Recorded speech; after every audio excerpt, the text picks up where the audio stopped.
Good morning. Welcome to Inquisition Update. My name's Tom Kress, and I'll be your host for the next hour.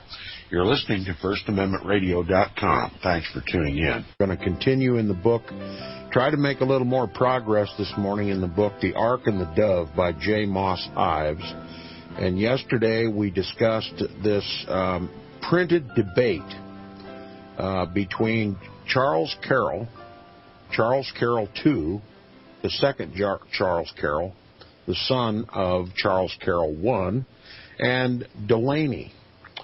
And it had to do with the taxation without representation that was going on in the Maryland colony under a Protestant government that had replaced the Catholic government in Maryland. And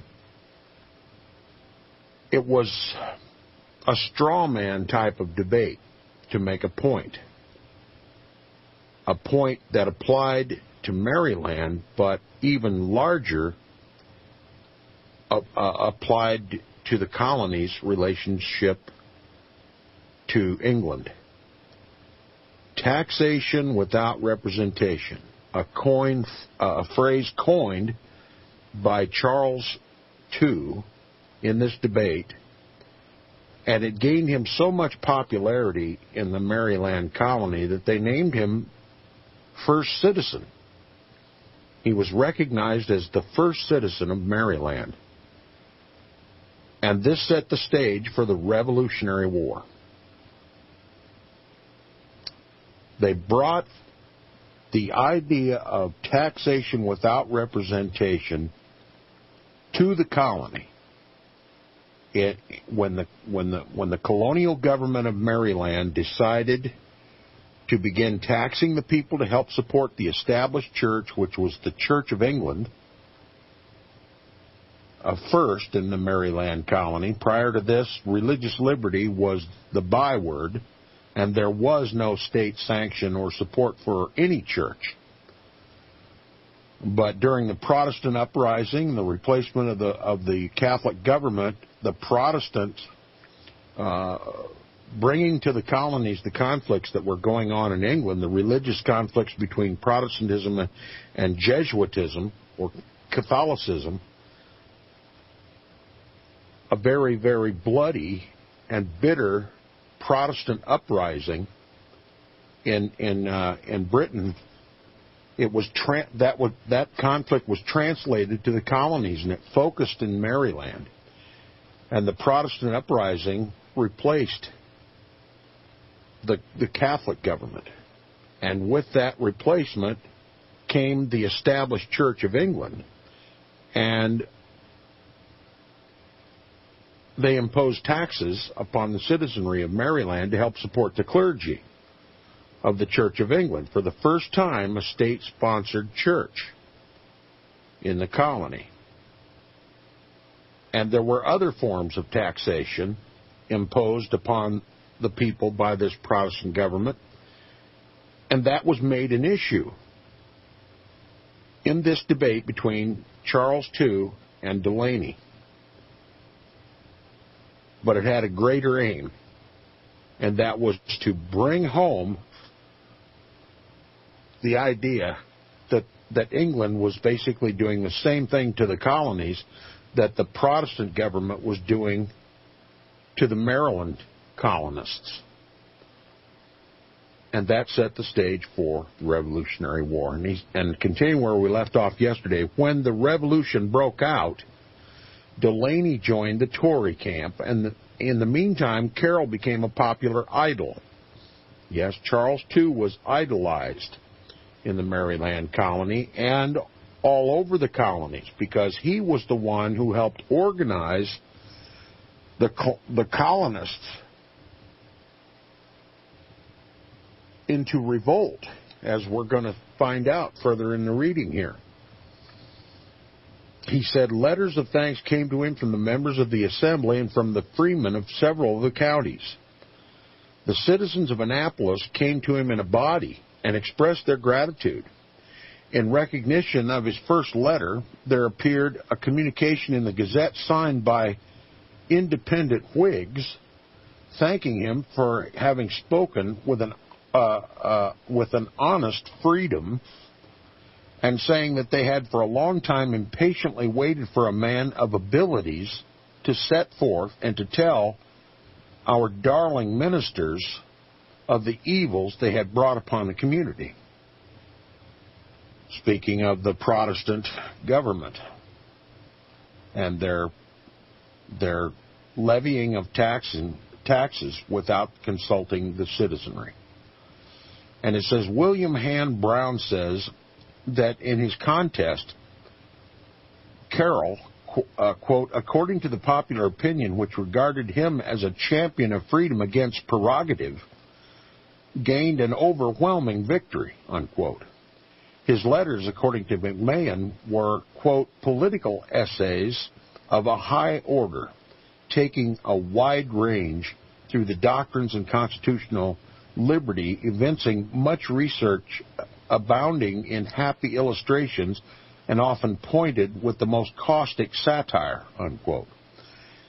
It was gratifying to the elder Carroll, Charles Carroll I, to see the long and careful education that he had planned and provided for his son now attaining fruition. In other words, his son had come into his own, and the immense expense put forward by Charles I in this education, this European Jesuit education that he gave his son Charles II, was now beginning to pay off. And it says he was justly proud of the ability shown by his son in the controversy. He wrote that the Gazette office was crowded with people eager to obtain the first copies of the paper. Quote, all the strangers in town retired to their lodgings, many to private places, unquote, to read the paper free from annoyance. So this dialogue in the paper, this straw man debate in the paper, was very, very popular. It changed the minds of the colonists, of the Maryland colonists, and directed them in a trek toward rebellion against taxation without representation, starting in Maryland, but easily applicable to the conflict that was arising between the colonies and Britain. Another quote, it says, the public houses were at night as quiet as private ones. And the next morning, every mouth was open in praise of first citizen, unquote.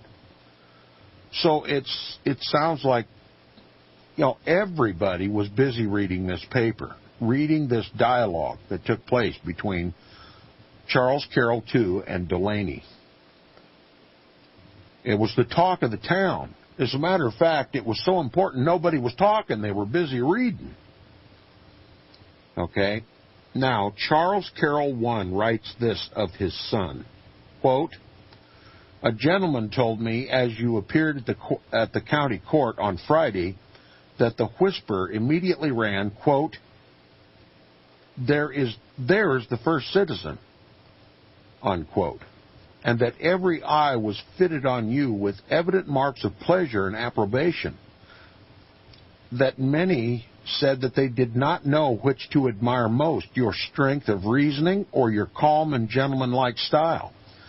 Considering Antolon's another nickname for second citizen Delaney, Antolon's scurrilous and abusive provocation, that it was a doubt and matter of debate whether your text or conclusion was most severe, but all agreed nothing could be more applicable than both, unquote.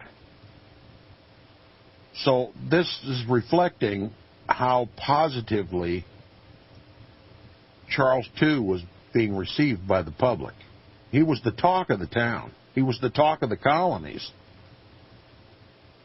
And the author goes on to say, Delaney, who lacked the broad-mindedness of his father, after realizing that Carroll was getting the better of the argument and winning public approval, followed the example. Now, was his blunder.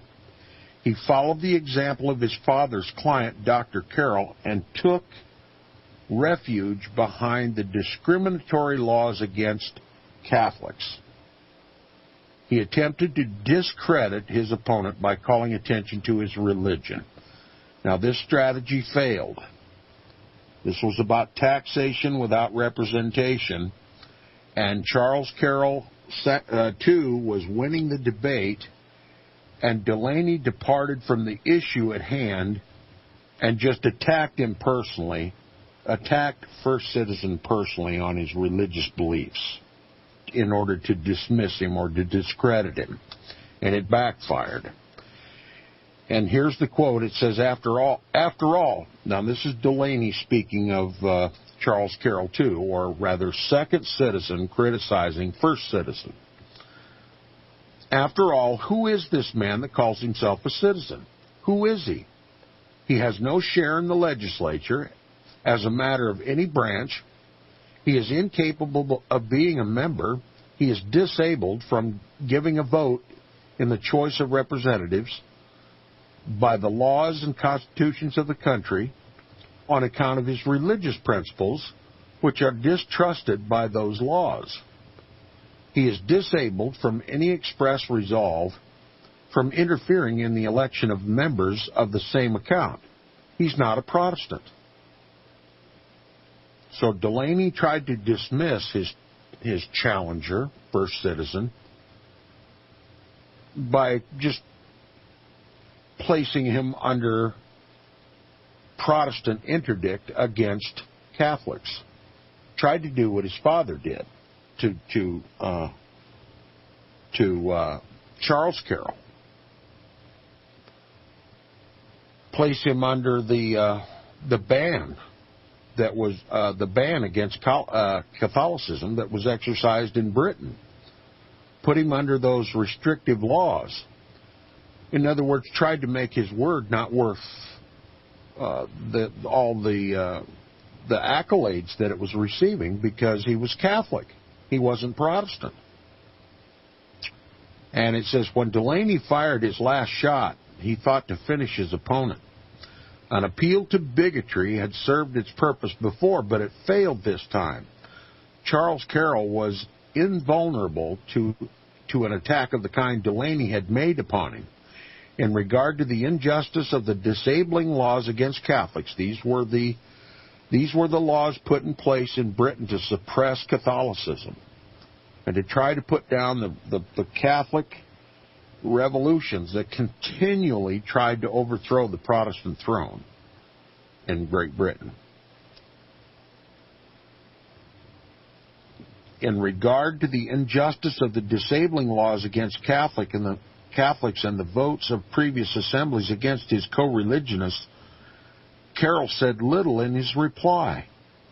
He refused to allow the real point of the controversy to be concealed by a discussion of religion, for in so doing he might perhaps rekindle extinguished animosities. Now, wasn't this the point of the beginning with the very start of the voyage of the Ark and the Dove? When they came to this country, there were both Catholics, mostly Catholics, but there were Protestants on board as well, including 3 Jesuit priests. And the warning was given, don't start any controversy with the Protestants. The Protestants want religious liberty, and we want religious liberty, and we don't need to transfer the religious conflicts that are ongoing and bloody and controversial and made us all suffer in Britain. We don't want those same conflicts to erupt on this ship out in the middle of the Atlantic. And even worse, to transport that conflict to the colonies. We need religious liberty. Both sides want to worship God according to their own, their rights to worship God according to as they see fit. But here now, after having established this Roman Catholic colony, the Protestant uprising, the Protestant Revolution in Britain was transferred to the colonies anyway. We have a Protestant government that finally replaced the Catholic government in Maryland, and right or wrong or indifferent, out of just a fresh understanding and a fresh fear for Jesuit manipulation and infiltration into the government and repeated Jesuitical attempts to overthrow the Protestant crown, that conflict transferred to the colonies. And the same type of Protestant revolution raised its head in the colonies and began to suppress Catholicism. It's a natural thing. And this is, I'm learning a lot right along with my listeners, that what happened in Great Britain was a result of continual papal attempts to overthrow the Protestant throne in Great Britain. The people that were persecuted, the people that were victimized and made targets of the government, the Jesuit attempts to blow up Parliament in 1605, the Gunpowder Plot, the Babington Plot, the Spanish Armada, constant Jesuit infiltration and manipulation of the government. Catholicism earned the persecution that it received in Britain. It was a pest that just could not be dealt with. They would not relent. Peace was never the object of the papacy in Britain until it regained the throne and complete control of Great Britain and reestablished the Roman Catholic Church as the state-sponsored religion of Britain. It was Rome that forced this. The Protestant kings and queens of England did what they had to do to restore peace to the realm. They tried defensive measures until offensive measures became the only answer. And that was a forcible suppression of Catholicism in Britain. And as careful as they were when they came over on the Ark and the Dove, their efforts could not prevent that conflict, that religious conflict from spilling over into the colonies. And when the Protestants set up their government in Maryland, they began to tax the people unfairly without their consent. The people were the government of the previous government in Maryland. And they were treated differently under this new Protestant government that was fashioned more like the government in England, where there was great suspicion of Catholicism, great suspicion of the Jesuits. And this led to an uprising in the colony against taxation without representation, and then that was applied to foment the revolution of the colonies against Great Britain. And I restate this because it's important not to miss the point. While this book would like to paint the picture that it was taxation without representation that should be the banner that flew over the Reformation, or over the Revolution, we must remember that all of this is religiously motivated. Rome has a plan for the colonies. Rome has a plan for the United States. Rome has already determined the destiny of the United States. And to accomplish that grand plan for the United States, a revolution has to be fomented.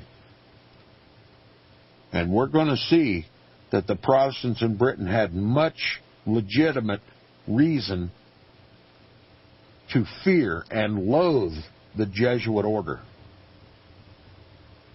And so do we. We've all been taught that the Revolutionary War was all about taxation without representation.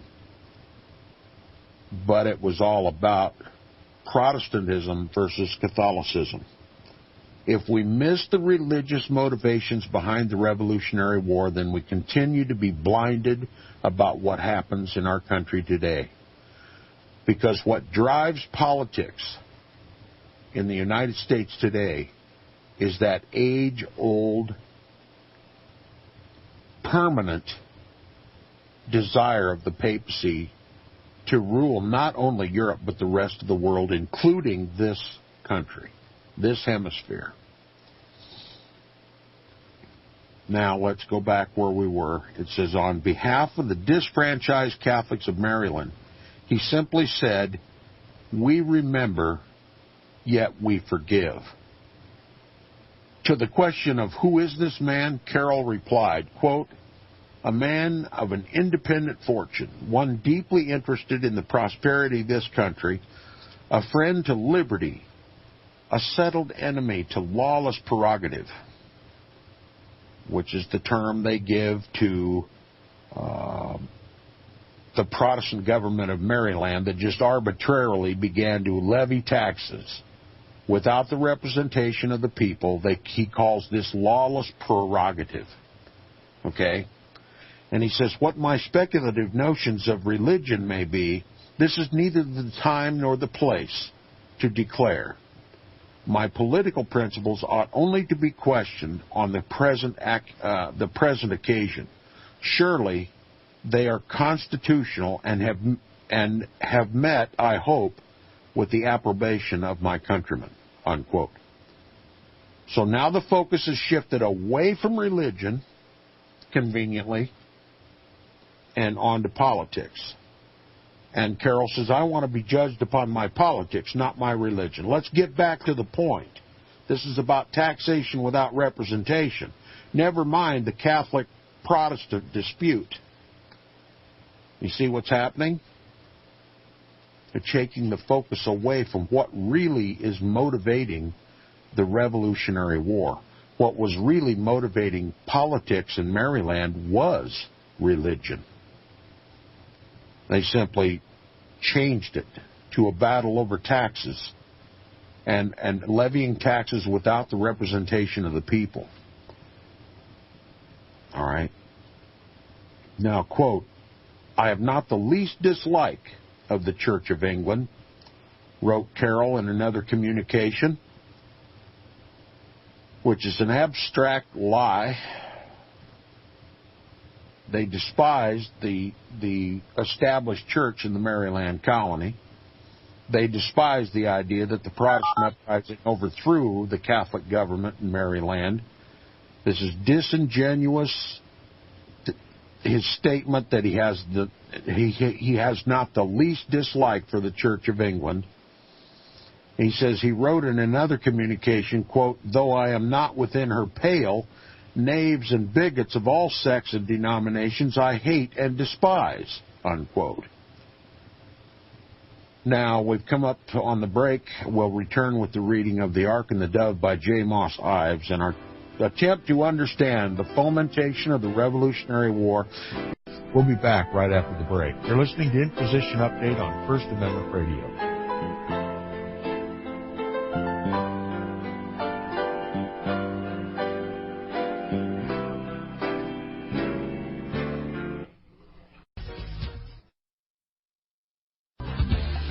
Hear it first on FirstAmendmentRadio.com and FirstAmendmentRadio.net.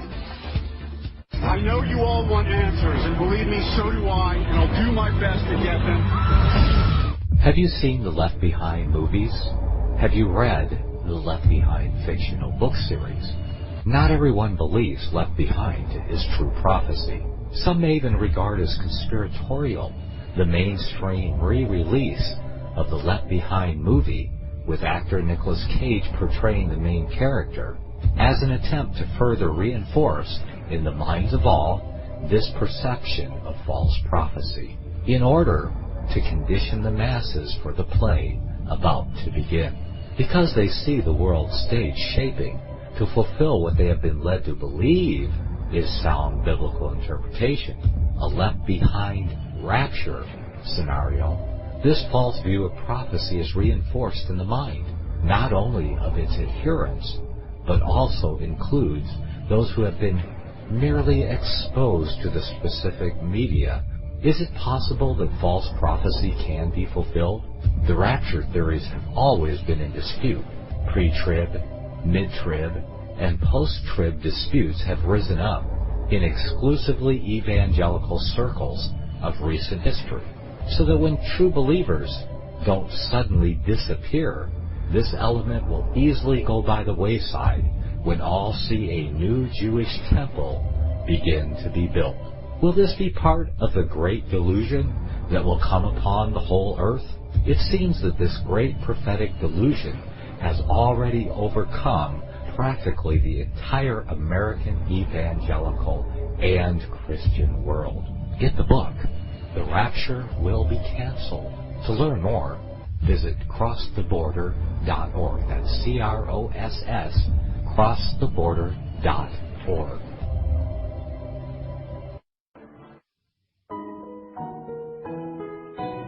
The program you are listening to is 100% sponsored by you, the listener, on this First Amendment Rights Media channel. You will notice that there are few commercials on this radio network. There's a good reason for that.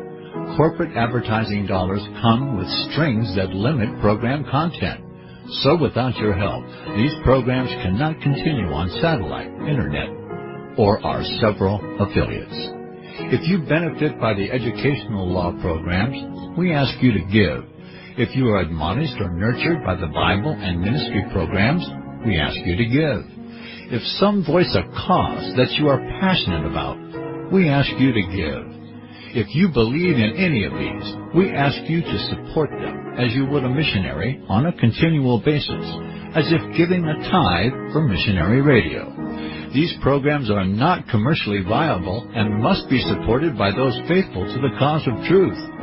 Look for the button to sponsor your favorite programs at our listen and schedule pages on the Internet. We will also give you unlimited archive access to all of our programs. We're asking you to give much less than a tithe, so that you may also send support directly to a particular program host, cause, and anywhere else the Spirit may lead you. Do all to the glory of our God and Creator, for His holy nation, the only kingdom that will last forever. Thank you for listening.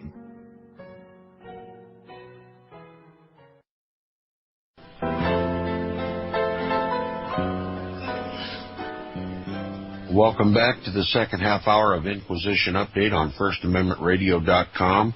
If you wish to contact me, please email me at tom@seawaves.us. That's tom@seawaves.us. tom@seawaves.us. And also check out the website inquisitionupdate.org. And if you would like to support Inquisition Update, please support First Amendment Radio, who sponsors the program, and we thank Brother Nicholas for recognizing the value of this information and putting it on the air. Now, getting right back to this, I want to make some more progress in this book. It's easy to be too quick and just read over some of this without analyzing what's happening in your mind. But this debate has captivated the entire colony of Maryland. First citizen and second citizen. Charles Carroll II versus Delaney. And setting the stage for an even greater endeavor. And that is to separate the colonies from Protestant Great Britain. Rome has an agenda for this country, and Charles Carroll II has been groomed for the role that he's going to play in the colonies. He was sent to Europe to go to St. Omer's. The Jesuits were in trouble all over Europe. The Jesuits were looking for an escape. They were looking for Plan B. They were about to be suppressed. 1773 would be the suppression of the Jesuit order. They were at odds with the papacy. They were at odds with the kings and the people of Europe overthrowing governments, infiltrating, causing wars and distress in Europe. And Rome has a plan for the colonies. Rome has a plan for the United States, and we're seeing this unfolding. This is what's happening behind the scenes. Charles Carroll, too, has been given a Jesuit education, an extensive Jesuit education, an extremely expensive and long-term education. He's in the colonies fomenting a revolutionary war, and he's corresponding with anonymous people in Europe through letters. And one can only suspect that he's being coached by Jesuits in Great Britain who are also fomenting this unrest in Great Britain and wearing down the Protestant government, wearing down the Protestant Parliament, involving them in religious civil war, costly religious civil war, putting Great Britain in debt. Why? So they can't win. They don't have the resources left to win a revolution taking place in the colonies. There's a two-front war the Jesuits are waging.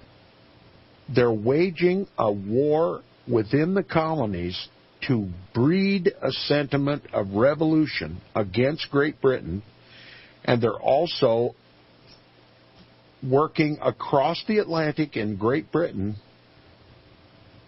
fomenting religious war between the Catholics and the Protestants, using up Protestant resources, using up the resources of the Protestant government of Britain so that they can't successfully wage a war across the Atlantic to maintain control of the colonies. Now, Carroll is going to continue defending himself from the charges levied against him by Delaney. He says, I have not the least dislike for the Church of England. Now, stop and think about this. He's got an extensive Jesuit education, and he says that he has not the slightest dislike for the Church of England. That is now the established church, the Protestant church, is now the established church in the Roman Catholic colony of Maryland, and he says he doesn't have any dislike for the Church of England. This is not about religion. This is about taxation without representation. Don't try to change the subject. Oh, but it is all about religion. It is all about religion. Well, they had to do whatever they could to put down any religious war in the colonies between Protestants and Catholics. And that's what Charles Carroll, too, is trying to do. And shift all the attention over to taxation without representation to foment a revolution against Britain. You see, this could easily have backfired if the colonies would have recognized, no, this thing about taxation without representation is just a convenient distraction. We're not going to buy it.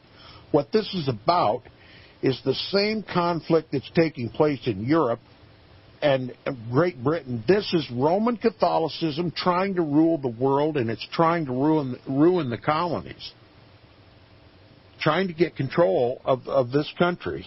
And we're not going to get hooked up in any convenient argument over taxation without representation. We'll deal with that later. First of all, we've got to deal with Catholicism. See how it could have backfired? So here's Charles Carroll putting the emphasis away from Catholicism versus Protestantism and putting it on taxation without representation to try to force the momentum toward revolution. That benefits the papacy. The Carroll family are staunch Roman Catholics, Jesuit trained, and put in the colonies for a purpose. he says, I have not the least dislike for the Church of England. He wrote in another communication, quote, though I'm not within her pale, knaves and bigots of all sects and denominations I hate and despise, unquote. Convenient position to take, isn't it? Now, to Delaney's insinuation, Carroll continues, he says, quote, Papists are distrusted by the laws and laid under disabilities, he replied. They cannot, I know, ignorant as I am, with an extensive Jesuit education, he's referring to himself as ignorant. He says, they cannot, I know, ignorant as I am, enjoy any place or profit or trust while they continue Papists. But do these disabilities extend so far as to preclude them from thinking and writing on matters merely of a political nature? Antillon, which is the nickname for Delaney, would make a most excellent inquisitor. He has some striking specimens of an arbitrary temper, the first requisite.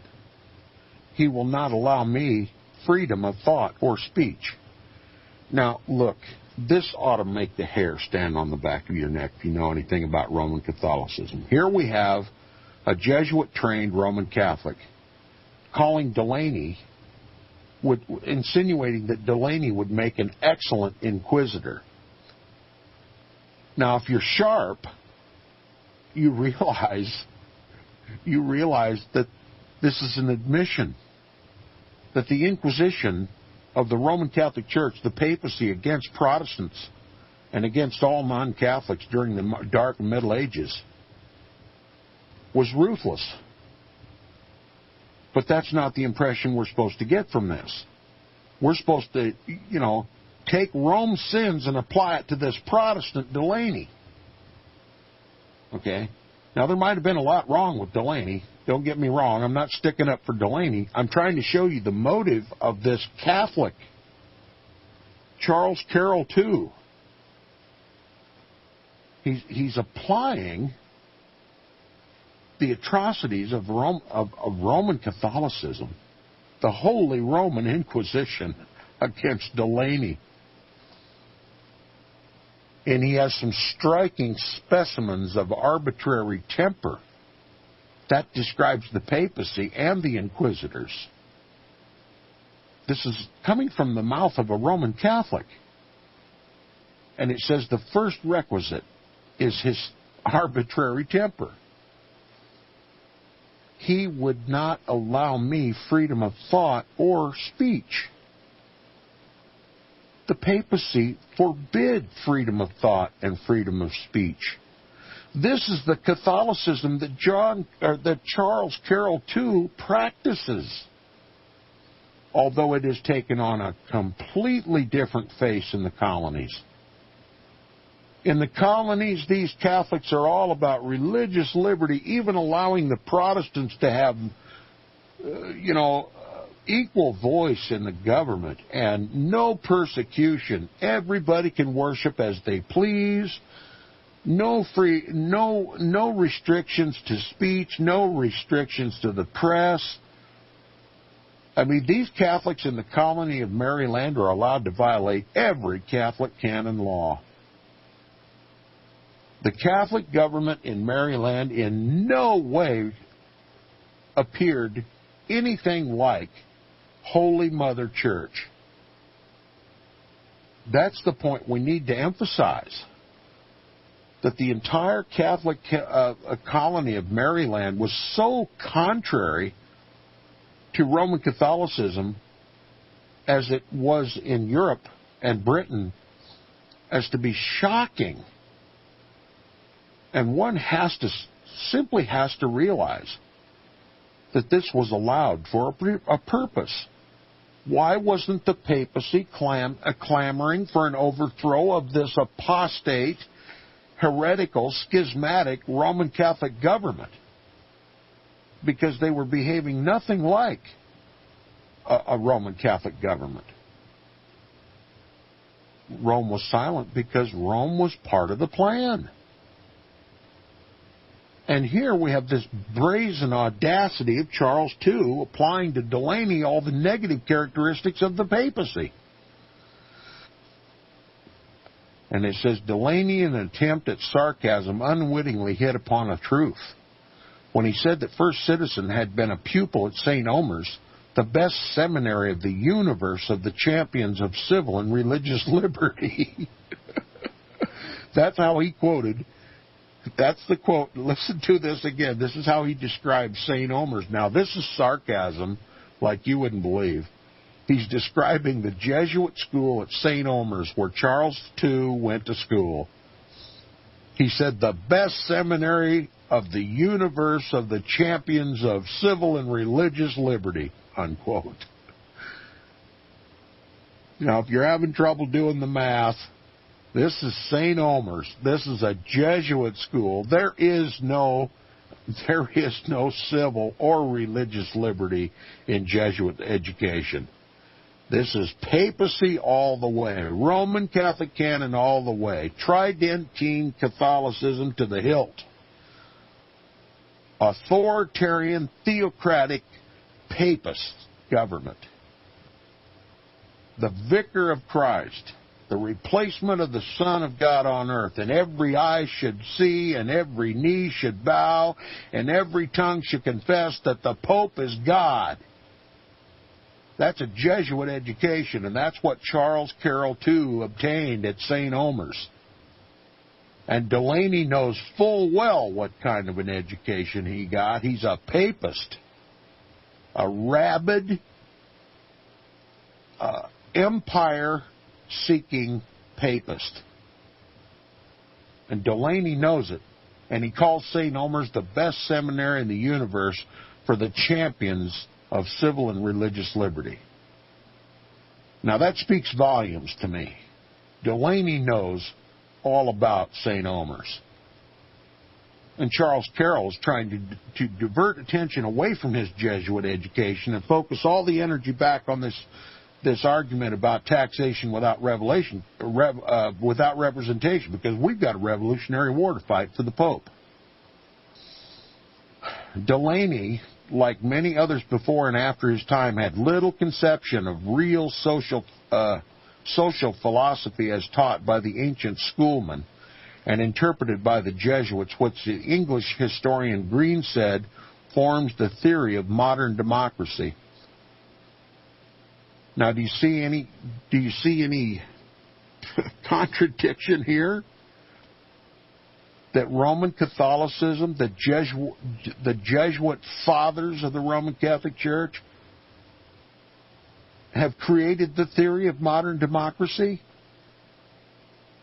Look, we learned in Rulers of Evil by F. Tupper Saucy that this was Bellarmine. This was a Jesuit. This idea of religion or government of, by, and for the people came from a Jesuit priest named Bellarmine. Remember the tour that Charles Carroll took over Europe? And they made this diversion, this out-of-the-way, 100 and some odd mile out-of-the-way jaunt to a school where Bellarmine taught. This is where the idea of the Maryland colony came from. How the Jesuits and how the Maryland colony had to behave to be successful and survive to do its job, to separate the colonies from Great Britain. Maybe I should have had that text open and ready to read again to refresh our memories. But Bellarminian teaching on democracy is a complete and total departure from Roman Catholic teaching. And once having read the book Rulers of Evil by F. Tupper Saucy and then reading this book about the Maryland colony, you have to know that Bellarmine is the creator of this Maryland colony. This is Bellarminian education put in practice in Maryland. Totally contrary. I mean, you have to, when you read Rulers of Evil and you read about what Bellarmine taught, you have to wonder why the Pope didn't send the inquisitors to shut him up, to burn him at the stake for heresy. But you have to remember that the Jesuits run the show. The Jesuits are the Vatican's warriors and strategists and plotters and schemers and fomenters. Nobody wants a global empire for the Pope more than the Jesuits. That's their sworn oath. To overthrow Protestantism and to create a global hegemony for the Pope. And Bellarmine was just at the front of that effort. And that's where we got Maryland. And it says, Delaney, like many others before and after his time, had little conception of real social philosophy as taught by the ancient schoolmen and ancient schoolmen and interpreted by the Jesuits, which the English historian Green said forms the theory of modern democracy. Catholicism has never been a democracy. It's always been an autocracy of the Pope. The most desired form of government for the papacy is a theocratic government, a dictatorship with the Pope calling all the shots and all the governments of the world dancing to his tune and extirpating heretics and liberals from their realms, killing Protestants. But now we have an English historian saying that the Jesuits have formed the theory of modern democracy.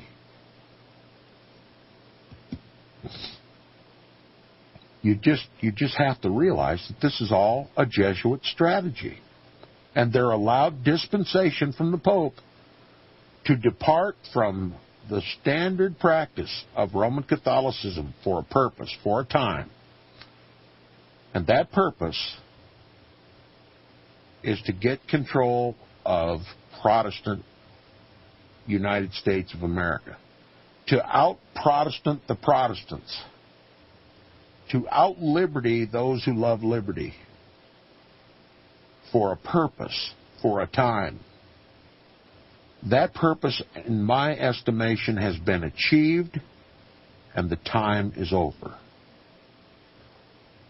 We're headed for a return to Tridentine Roman Catholicism. We're headed for a return to the Counter-Reformation, Council of Trent style, traditionalists, persecutorial, dictatorial, universally controlling papacy on a global scale. And the United States was just a means to that end. And Revelation chapter 13 is fulfilled. Democracy was just a tool, a temporary departure from traditional Roman Catholic teaching. It was allowed to flourish in this country so as not to create a war between Protestants and Catholics, that the Protestants would have won and set Rome back on her heels for another 500 years. It had to be done. Democracy had to be allowed to operate in this country because Rome's life depended upon it. She was in trouble in Europe. The Protestant Reformation had almost decimated the Vatican, almost decimated the Roman Catholic Church. It had overthrown Rome's capacity to influence and control all the kings of Europe. The new Protestant democratic governments were seizing all the land that the Pope previously controlled and putting it back in production for the God-fearing, Bible-believing people of Europe who had finally got the copy of the Word of God in their own language so they could read it, that understood that the papacy was that prophesied Antichrist church, the synagogue of Satan. The Pope was the man of sin, and they were liberating themselves. Liberty was the byword in Europe. Abandon the papacy. We don't need a pope. We don't need a priest. We don't need the Eucharist. We don't need Mary.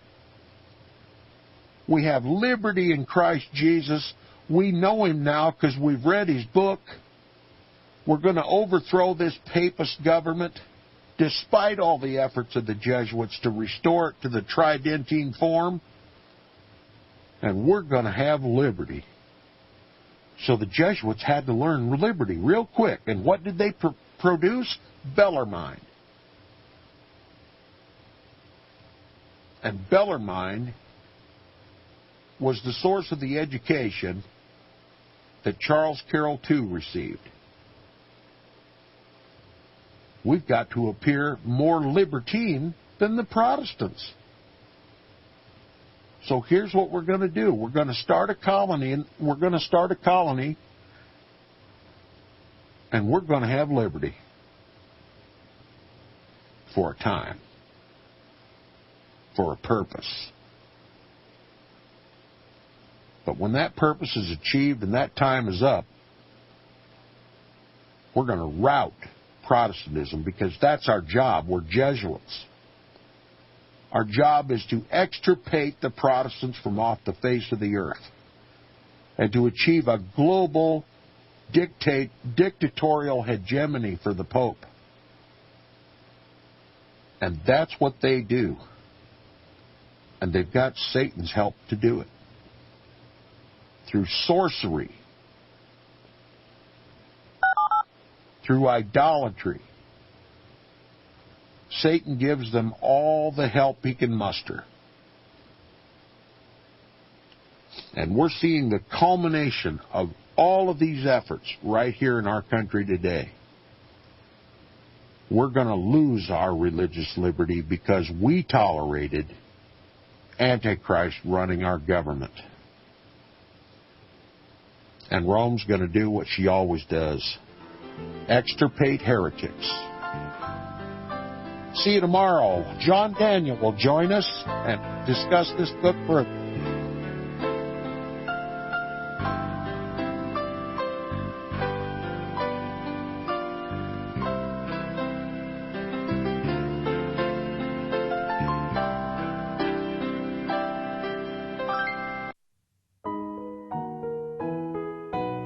The program you are listening to is 100% sponsored by you, the listener, on this First Amendment Rights Media channel. You will notice that there are few commercials on this radio network. There's a good reason for that. Corporate advertising dollars come with strings that limit program content. So without your help, these programs cannot continue on satellite, internet, or our several affiliates. If you benefit by the educational law programs, we ask you to give. If you are admonished or nurtured by the Bible and ministry programs, we ask you to give. If some voice a cause that you are passionate about, we ask you to give. If you believe in any of these, we ask you to support them as you would a missionary on a continual basis, as if giving a tithe for missionary radio. These programs are not commercially viable and must be supported by those faithful to the cause of truth. Look for the button to sponsor your favorite programs at our listen and schedule pages on the internet. We will also give you unlimited archive access to all of our programs.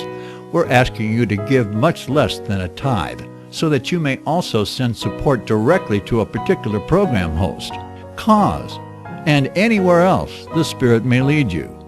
Do all to the glory of our God and Creator, for His holy nation, the only kingdom that will last forever. Thank you for listening.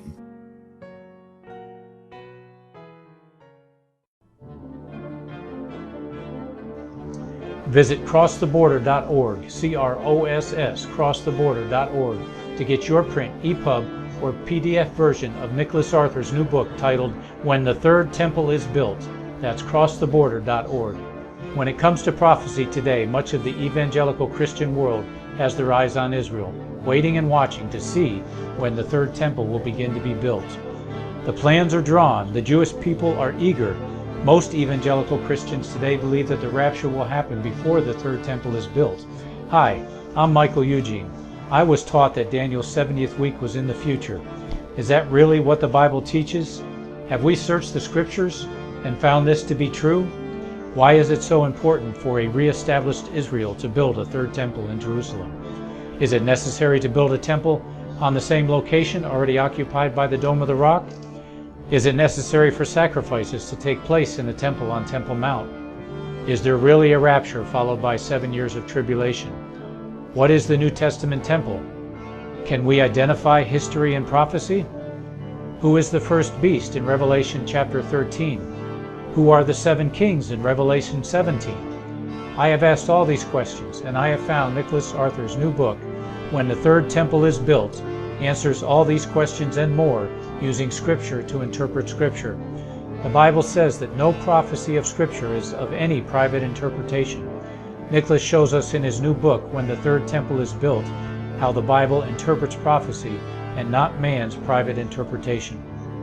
Visit crosstheborder.org, CROSS, crosstheborder.org, to get your print, EPUB, or PDF version of Nicholas Arthur's new book titled When the Third Temple is Built. That's crosstheborder.org.